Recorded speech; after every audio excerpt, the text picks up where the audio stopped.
Estamos aquí con el doctor Héctor Paglia, doctor en Ciencias Económicas, como lo hemos presentado. Ha estado en funciones en 2 gobiernos en la provincia de Córdoba, ha sido ministro de Gobierno, también presidente del Banco de Córdoba. Actualmente está al frente de la consultora Mercados y Finanzas. Héctor, es un gusto que estés con nosotros. Para mí también, Juan, un gusto. Bueno, te invito antes de comenzar con nuestro diálogo, lo que ha sido hoy la presencia de Sergio Massa en Córdoba. Está concluyendo esta noche su recorrido por la ciudad de Río Cuarto. Estuvo en la ciudad capital, antes había mantenido una cena con dirigentes sindicales, pero las imágenes que vamos a compartir ahora corresponden a la presencia algo así como en el núcleo duro del schiarettismo y del giorgiorismo, es decir, estuvo en la fábrica de mosaicos Blangino, porque allí, de allí proviene el hijo del fundador, Juan Bautista Blangino. En el caso de Juan José Blangino, es legislador provincial actualmente, ha sido el legislador provincial electo y además, por supuesto, integra esa familia. Allí lo vemos a Sergio Massa hablando frente a Juan Blangino, a quien toma del brazo. Es muy cariñoso en ese tipo de expresiones, Massa, de tocar, abrazar a sus interlocutores. Y bueno, es una forma de agradecerle porque Juan Blangino dijo que esperaba que fuera el próximo presidente de la Nación y que lo iba a visitar en la Casa Rosada si asumía, por supuesto, el 10 de diciembre. La firma Blangino recibió un crédito blando, esa es la razón por la cual estaba allí Massa, incorporó tecnología y da empleo a 400 trabajadores. Para pasar en limpio el anuncio, la verdad que Sergio Massa fue bien recibido por dirigentes, militantes, etcétera.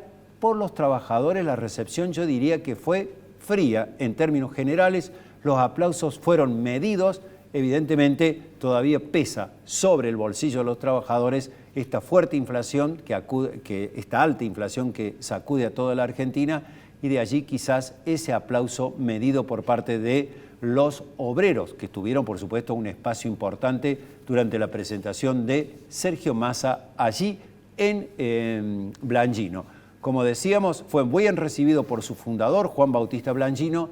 El legislador Juan José Blangino no participó del acto. Por supuesto, se referencia en lo que fue la campaña de Martín Yarlora y actualmente la de Juan Schiaretti para ser candidato a presidente de la Nación.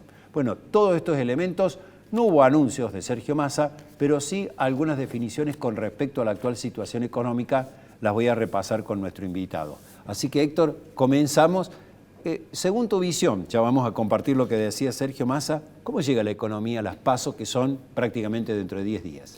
Bueno, yo creo que el panorama económico de Argentina de cara a las PASO es de extremada delicadeza.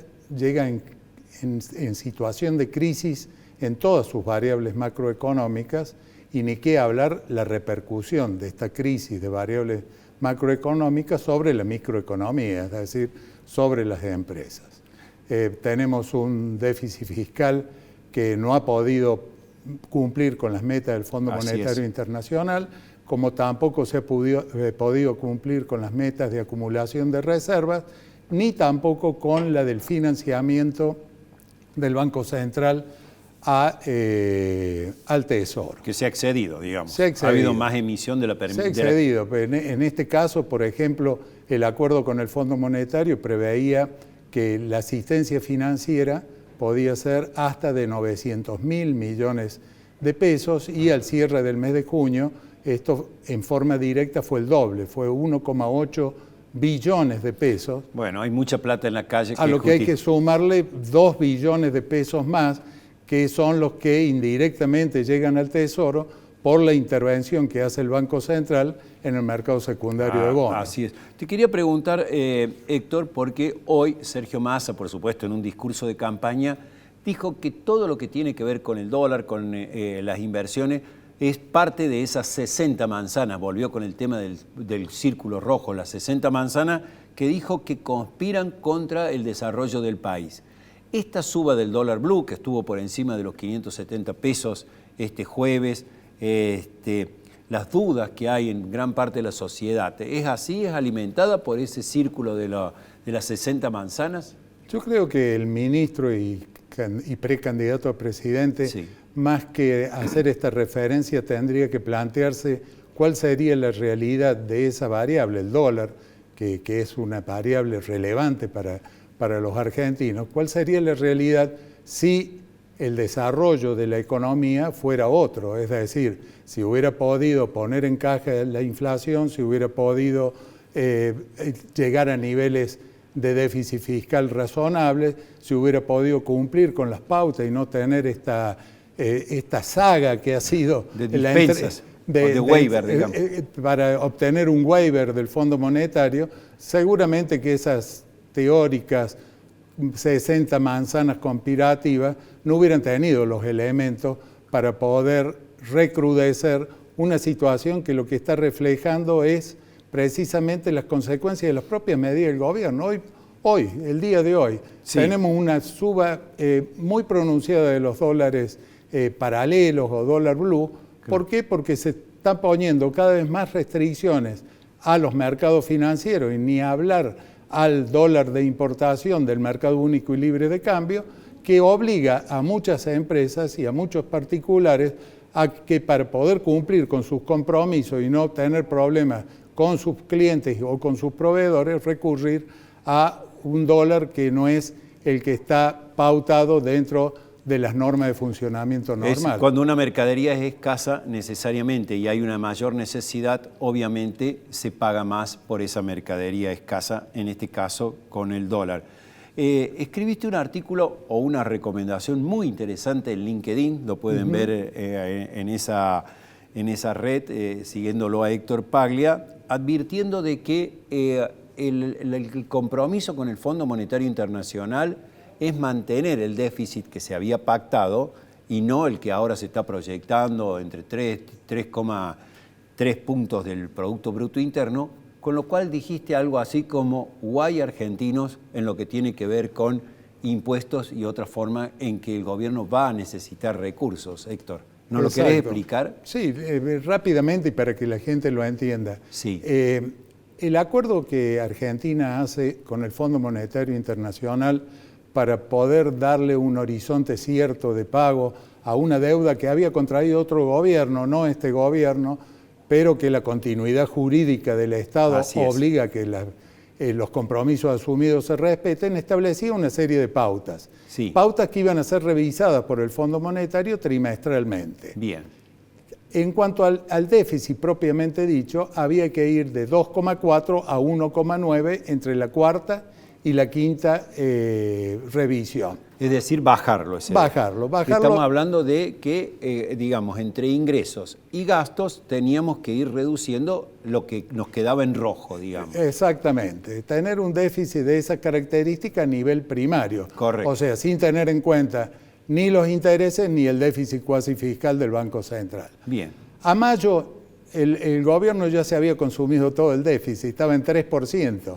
Ajá. Si a ese 3% le sumamos un 2,5% que son los intereses de la deuda y un 6% que es el déficit cuasi fiscal que generan las LELIQ fundamentalmente, estamos en un déficit total de 11,5 puntos. Pero lo que pedía el fondo era que en vez de 1,9 para producir los desembolsos, se bajara a 1,5 y Argentina le demandaba, no, déjenos llegar a 2,4, 2,5. En definitiva, el acuerdo quedó, el acuerdo técnico, falta la aprobación del BOAR, quedó en el nivel que estaba estipulado originalmente. ¿Y vos suponés que 1,9 y estamos en 3, proyectándonos más a 3,2, 3,5 que a 2,5, la brecha que hay que cubrir es muy importante. Entonces, ¿y de dónde van a salir los recursos? Yo el planteo que hago es lo siguiente. Sí. ¿Más impuestos o menos gastos? Menos gastos en un periodo electoral. Parece improbable. Parece difícil, máxime cuando uno ve que se están anunciando créditos subsidiados para los jubilados, créditos subsidiados para las empleadas de casas de familia, que no digo que no lo necesiten, pero en este contexto previaje. Estamos dando préstamos al 30% anual con una tasa que está en términos nominales cerca del 100%. Entonces, no veo que haya voluntad política de reducir los gastos. Si bien hay que reconocerle que en este año de gestión el ministro Massa el déficit primario lo ha venido achicando a porque costa de bajó, salarios y jubilaciones. a costa de poder adquisitivo de salario y jubilaciones, Claro. a costa de menores subsidios para los consumos eléctricos y de gas, y también disminuyendo sensiblemente las transferencias no automáticas a las provincias, lo cual le ha producido a los estados provinciales ciertos problemas y sacudones para financiar sus decir, presupuestos. que aparte de esto, de que podría, digamos, acudir a algún otro mecanismo para que el sector privado le financie ese rojo, Sí. ¿vos crees que detrás de este acuerdo, porque simplemente se anunció el acuerdo, pero no las medidas que se van a conocer después de las PASO, habrá medidas duras con respecto a lo que tiene que ver, yo digo salarios, jubilaciones, aporte a las provincias, déficit de las empresas públicas? O sea, eso que estaba en el comunicado insinuado, pero no las medidas concretas, ¿va a haber de ese tipo de medidas? Yo la visión que tengo, y para muestra basta un botón, las Sí. primeras medidas que puso en marcha el gobierno para demostrarle voluntad de cumplimiento al Fondo Monetario, al staff técnico, Sí. antes que lo firmara, fueron medidas de tipo impositivo, o sea, mayores impuestos a las importaciones, mayor restricción al acceso al mercado único y libre de cambio, todo en un conjunto de cuestiones que a la postre también van a incidir en la tasa de inflación. O sea, la baja de la tasa de inflación que tuvimos el mes pasado, seguramente en julio no se va a repetir y mucho menos en agosto, donde va a haber aumentos de tarifas, donde hay precios controlados que van a tener algún tipo de incremento y la propia dinámica de las expectativas. O sea, acá entran a jugar un rol muy importante las expectativas de cara a un proceso electoral que está en plena ebullición. Claro. Y donde lamentablemente se escuchan propuestas muy disímiles, muy distintas, y ninguna que estén hablando de los problemas reales, salvo honrosas excepciones, de los problemas reales de Argentina. Bueno, en líneas generales, por lo que has señalado, diríamos que tendremos esta economía más o menos ajuste hasta las elecciones. En tu opinión, el gobierno que asuma el 10 de diciembre, porque este es un latiguillo que también usa el candidato Massa, vamos a tener un ajuste. ¿Con qué panorama nos vamos a encontrar el 10 de diciembre, Héctor? Para cerrar el panorama hoy, parados hoy, es un panorama muy complejo el que va a tener la próxima administración, sea del color político que sea, que va a requerir de un gran consenso político. No olvidemos que la política es la que va a tener que impulsar un programa económico coherente, sustentable, de crecimiento, y en donde debiera una reforma tributaria que viabilice la inversión productiva, una definición clara de cuál es la inserción de Argentina en el mundo, sí, posibiliten un camino a recorrer que dé salida a la economía argentina. Y esto lo vengo resumiendo en una sola cosa. A ver. Es de esperar que venga un gobierno que lo haga con inversión productiva. Gobernar con inversión productiva. Ya basta de centrar la gobernanza en la deuda o en la emisión monetaria o en un mix de ambas cosas, sino buscar las condiciones que debe tener